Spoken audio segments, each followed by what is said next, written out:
Nagsagawa ng Community Immersion at Feeding Program ang NSTP Civic Welfare Training Service ng City of Malabon University para sa mga kabataan at senior citizens ng Barangay Longwas nitong May 19.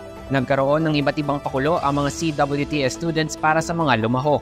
Mayroong photo booth, face paint at palaro na pumatok sa mga kabataan. Present sa programa ang ilang opisyal ng CMU sa pangunguna ni CMU President Dr. Glenn De Leon. Dumalo rin sa programa sina Malabon City Mayor Jeannie Sandoval at ang kanyang kabiyak na si Congressman Ricky Sandoval para magpakita ng suporta sa CMU at makasalamuha ang mga residente.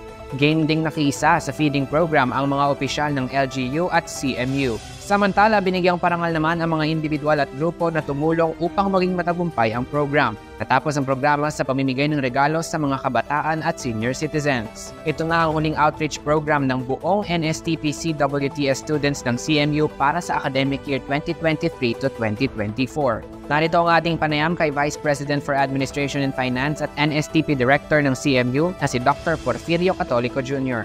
Sa pamamagitan nito, ipinapakita natin na hindi lamang natin hinuhubog ang mga kabataan sa universidad, sa academic.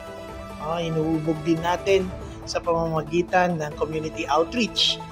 The ROTC, we instill discipline as well as the CWTS. So sa pamamagitan nito na ibabahagi ng City of Malabon University ang nais ng ating Chairman of the Board of Regents, ang ating Mayor Jeannie Sandoval sa pamamagitan nitong mga kawani ng eskwelahan, sa pangunguna ng ating Presidente, Dr. Glenn De Leon, at lahat ng mga opisyalis na bumubuo ng City of Malabon University.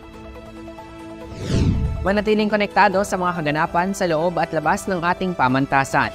I-like at i-follow ang aming Facebook page at mag-subscribe na sa aming YouTube channel na CMU iConnect. Ako po si Carlo Luis Candelaria, konektado para sa kabataang Malabueño.